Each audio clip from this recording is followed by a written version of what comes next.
देवकथा।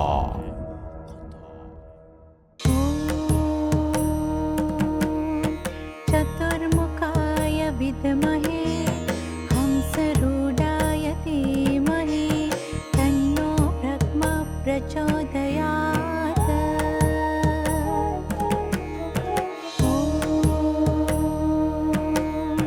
चतुर्मुखाय विद्महे हंसरूढाय धीमहि तन्नो ब्रह्मा प्रचोदयात्।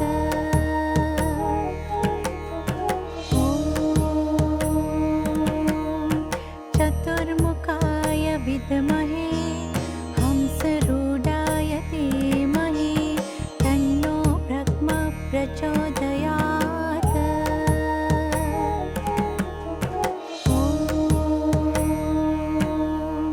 चतुर्मुखाय विद्महे हंसरूढाय धीमहि तन्नो ब्रह्मा प्रचोदयात्।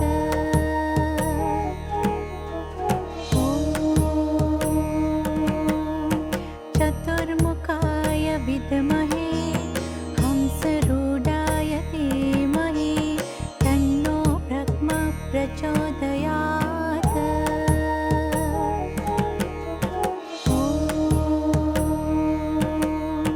चतुर्मुखाय विद्महे हंसरूढाय धीमहि तन्नो ब्रह्मा प्रचोदयात्।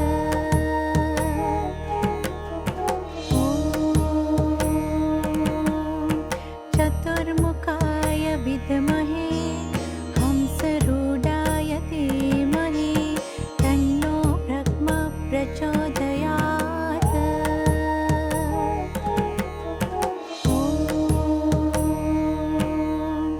चतुर्मुखाय विद्महे हंसरूढाय धीमहि तन्नो ब्रह्मा प्रचोदयात्।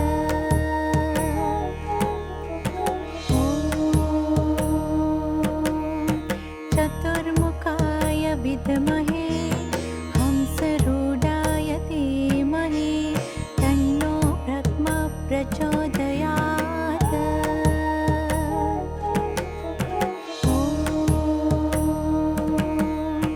चतुर्मुखाय विद्महे हंसरूढाय धीमहि तन्नो ब्रह्मा प्रचोदयात्।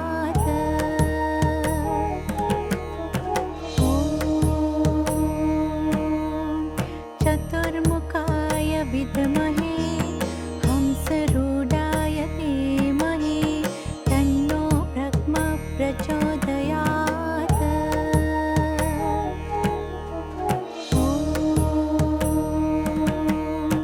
चतुर्मुखाय विद्महे हंसरूढाय धीमहि तन्नो ब्रह्मा प्रचोदयात्।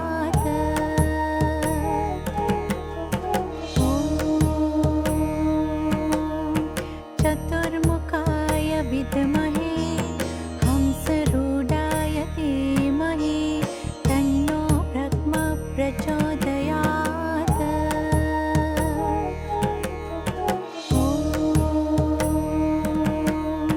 चतुर्मुखाय विद्महे हंसरूढाय धीमहि तन्नो ब्रह्मा प्रचोदयात्।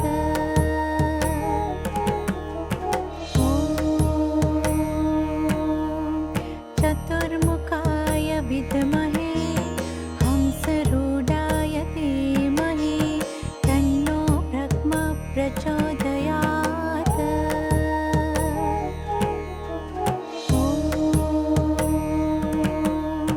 चतुर्मुखाय विद्महे हंसरूढाय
प्रचोदयात्।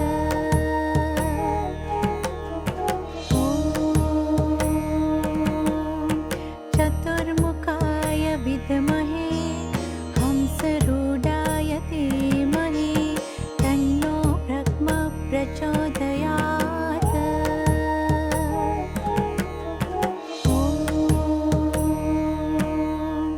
चतुर्मुखाय विद्महे हंसरूढाय धीमहि तन्नो ब्रह्मा प्रचोदयात्।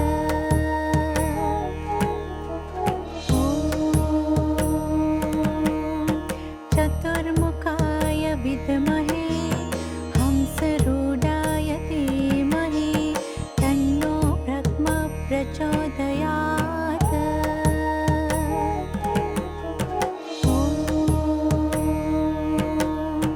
चतुर्मुखाय विद्महे हंसरूढाय धीमहि तन्नो ब्रह्मा प्रचोदयात्।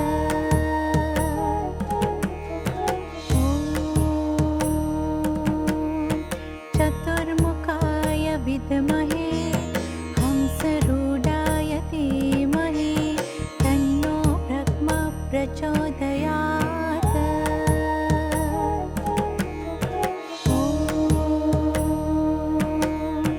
चतुर्मुखाय विद्महे हंसरूढाय धीमहि तन्नो ब्रह्मा प्रचोदयात्।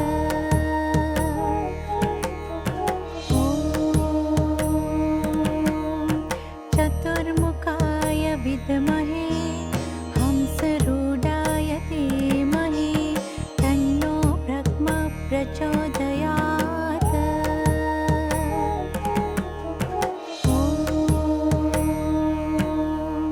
चतुर्मुखाय विद्महे हंसरूढाय धीमहि तन्नो ब्रह्मा प्रचोदयात्।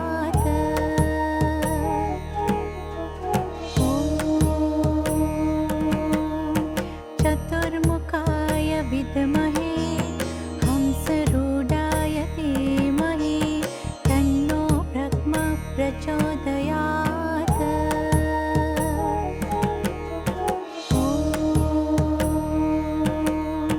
चतुर्मुखाय विद्महे हंसरूढाय धीमहि तन्नो ब्रह्मा प्रचोदयात्।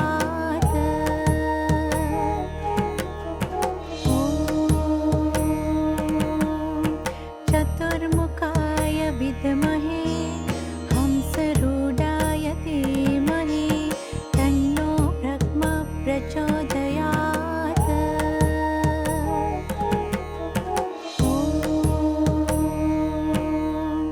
चतुर्मुखाय विद्महे हंसरूढाय धीमहि तन्नो ब्रह्मा प्रचोदयात्।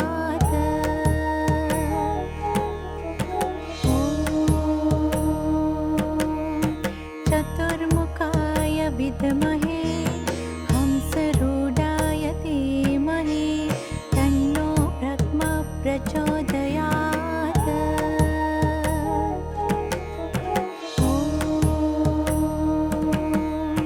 चतुर्मुखाय विद्महे हंसरूढाय धीमहि तन्नो ब्रह्मा प्रचोदयात्।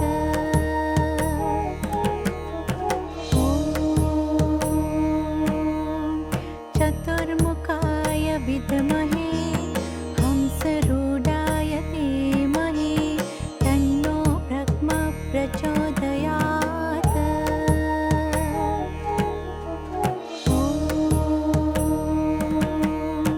चतुर्मुखाय विद्महे हंसरूढाय धीमहि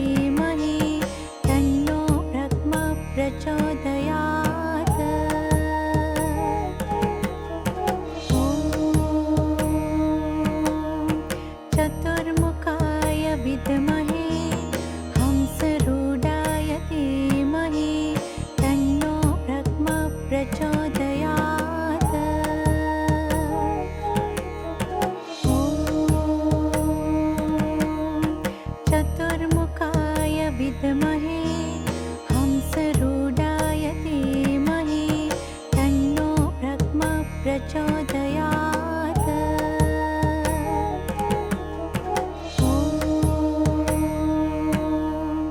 चतुर्मुखाय विद्महे हंसरूढाय धीमहि तन्नो ब्रह्मा प्रचोदयात्।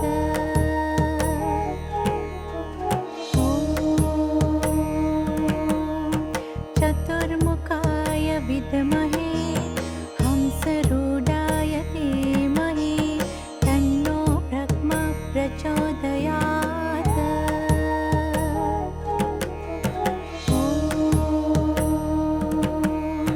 चतुर्मुखाय विद्महे हंसरूढाय धीमहि तन्नो ब्रह्मा प्रचोदयात्।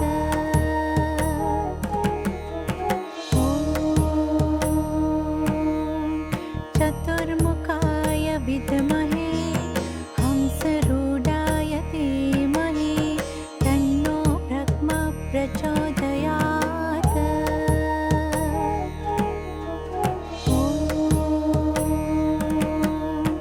चतुर्मुखाय विद्महे हंसरूढाय धीमहि तन्नो ब्रह्मा प्रचोदयात्।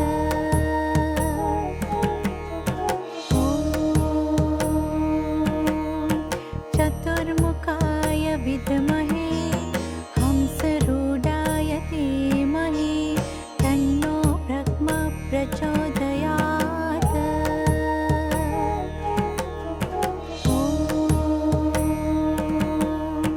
चतुर्मुखाय विद्महे हंसरूढाय धीमहि तन्नो ब्रह्मा प्रचोदयात्।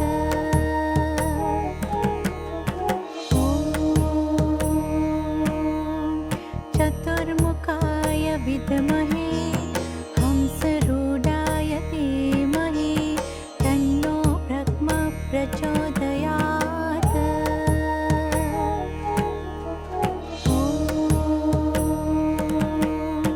चतुर्मुखाय विद्महे हंसरूढाय धीमहि तन्नो ब्रह्मा प्रचोदयात्।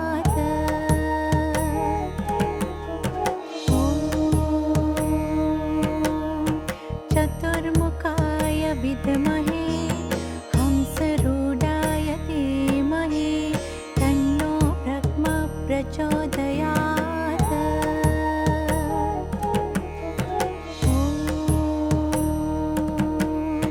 चतुर्मुखाय विद्महे हंसरूढाय धीमहि तन्नो ब्रह्मा प्रचोदयात्।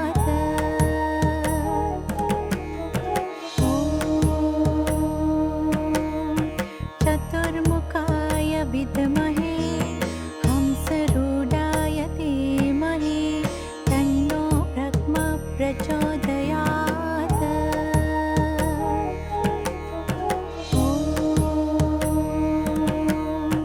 चतुर्मुखाय विद्महे हंसरूढाय धीमहि तन्नो ब्रह्मा प्रचोदयात्।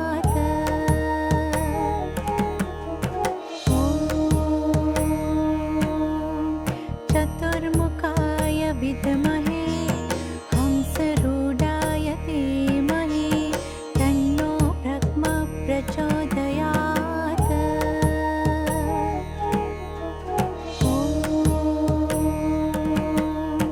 चतुर्मुखाय विद्महे हंसरूढाय धीमहि तन्नो ब्रह्मा प्रचोदयात्।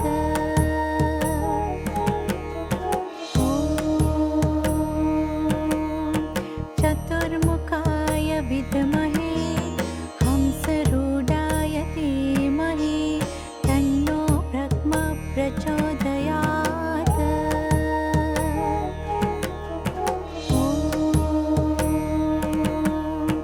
चतुर्मुखाय विद्महे हंसरूढाय धीमहि तन्नो ब्रह्मा प्रचोदयात्।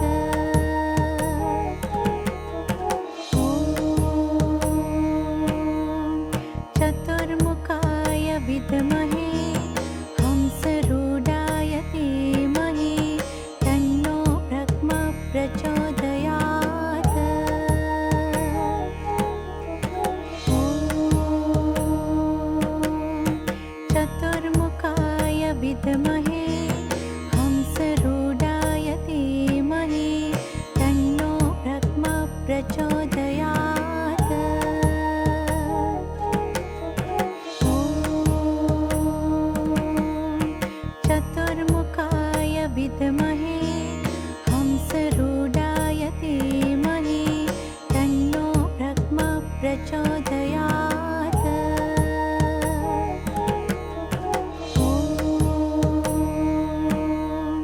चतुर्मुखाय विद्महे हंसरूढाय धीमहि तन्नो ब्रह्मा प्रचोदयात्।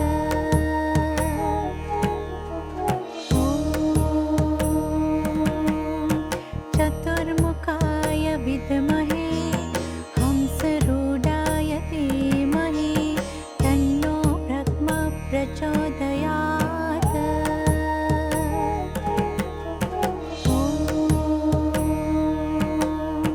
चतुर्मुखाय विद्महे हंसरूढाय धीमहि तन्नो ब्रह्मा प्रचोदयात्।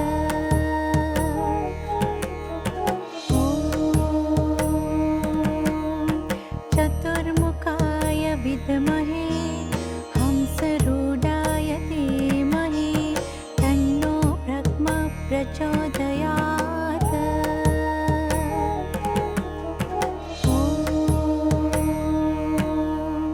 चतुर्मुखाय विद्महे हंसरूढाय धीमहि तन्नो ब्रह्मा प्रचोदयात्।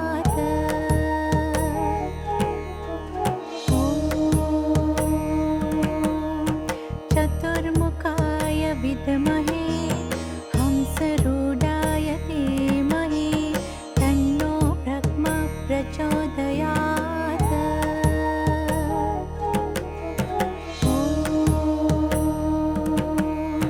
चतुर्मुखाय विद्महे हंसरूढाय धीमहि तन्नो ब्रह्मा प्रचोदयात्।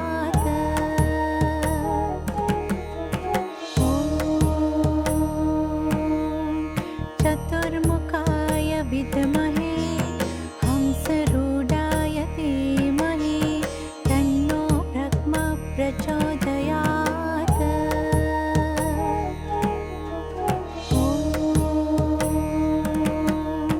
चतुर्मुखाय विद्महे हंसरूढाय धीमहि तन्नो ब्रह्मा प्रचोदयात्।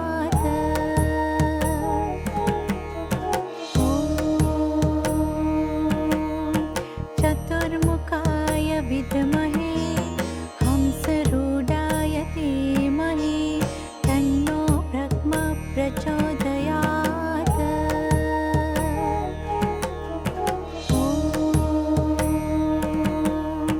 चतुर्मुखाय विद्महे हंसरूढाय धीमहि तन्नो ब्रह्मा प्रचोदयात्।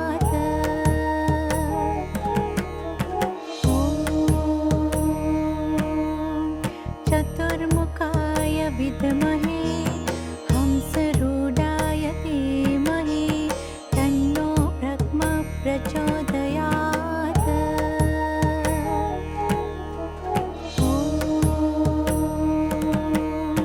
चतुर्मुखाय विद्महे हंसरूढाय धीमहि तन्नो ब्रह्मा प्रचोदयात्।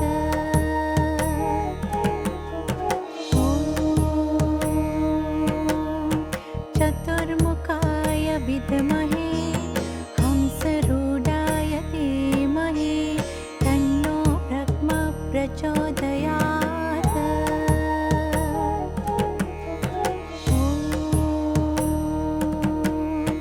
चतुर्मुखाय विद्महे हंसरूढाय धीमहि तन्नो ब्रह्मा प्रचोदयात्।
विद्महे हंसरूढाय धीमहि तन्नो ब्रह्मा प्रचोदयात्।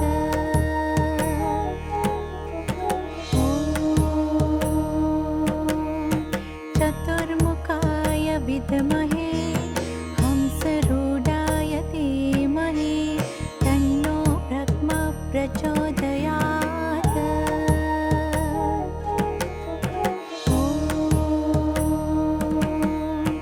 चतुर्मुखाय विद्महे हंसरूढाय धीमहि तन्नो ब्रह्मा प्रचोदयात्।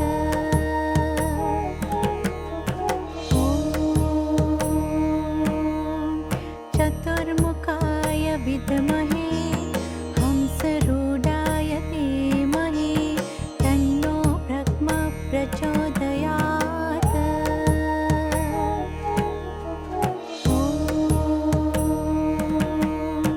चतुर्मुखाय विद्महे हंसरूढाय धीमहि तन्नो ब्रह्मा प्रचोदयात्।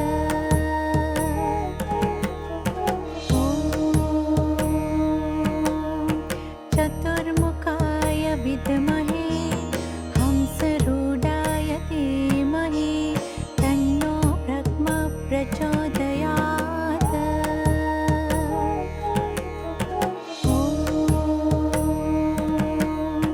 चतुर्मुखाय विद्महे हंसरूढाय धीमहि तन्नो ब्रह्मा प्रचोदयात्।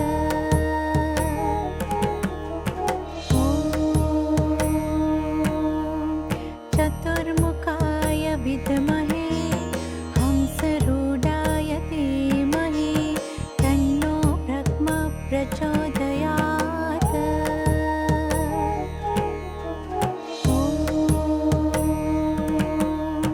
चतुर्मुखाय विद्महे हंसरूढाय धीमहि तन्नो ब्रह्मा प्रचोदयात्।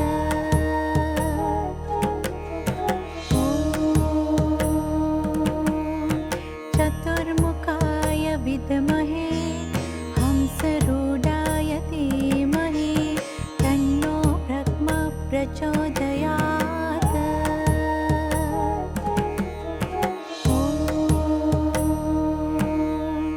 चतुर्मुखाय विद्महे हंसरूढाय धीमहि तन्नो ब्रह्मा प्रचोदयात्।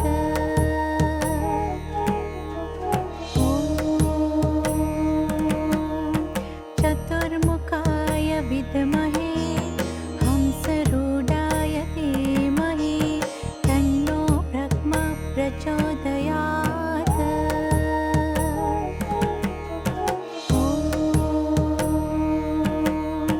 चतुर्मुखाय विद्महे हंसरूढाय धीमहि तन्नो ब्रह्मा प्रचोदयात्।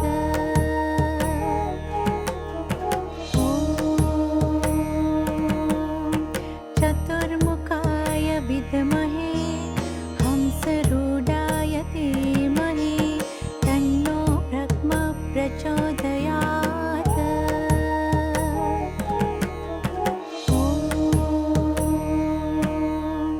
चतुर्मुखाय विद्महे हंसरूढाय धीमहि तन्नो ब्रह्मा प्रचोदयात्।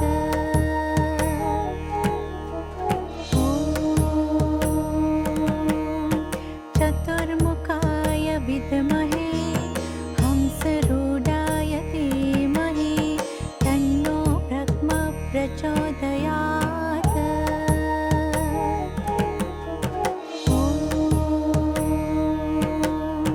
चतुर्मुखाय विद्महे हंसरूढाय धीमहि तन्नो ब्रह्मा प्रचोदयात्।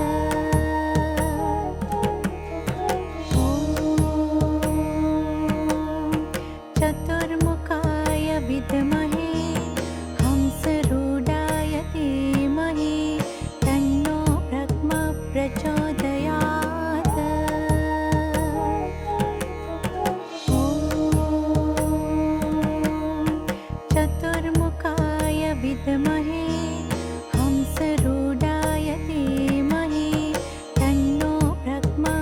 प्रचोदयात्।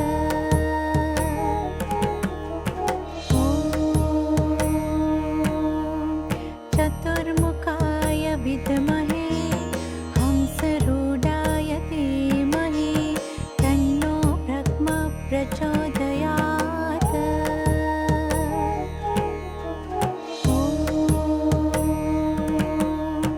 चतुर्मुखाय विद्महे हंसरूढाय धीमहि तन्नो ब्रह्मा प्रचोदयात्। ॐ चतुर्मुखाय विद्महे हंसरूढाय धीमहि तन्नो ब्रह्मा प्रचोदयात्। ॐ चतुर्मुखाय विद्महे हंसरूढाय धीमहि तन्नो ब्रह्मा प्रचोदयात्। ॐ चतुर्मुखाय विद्महे हंसरूढाय धीमहि तन्नो ब्रह्मा प्रचोदयात्। ॐ चतुर्मुखाय विद्महे हंसरूढाय धीमहि तन्नो ब्रह्मा प्रचोदयात्। ॐ चतुर्मुखाय विद्महे हंसरूढाय धीमहि तन्नो ब्रह्मा प्रचोदयात्। ॐ चतुर्मुखाय विद्महे हंसरूढाय धीमहि तन्नो ब्रह्मा प्रचोदयात्। ॐ चतुर्मुखाय विद्महे हंसरूढाय धीमहि तन्नो ब्रह्मा प्रचोदयात्। ॐ चतुर्मुखाय विद्महे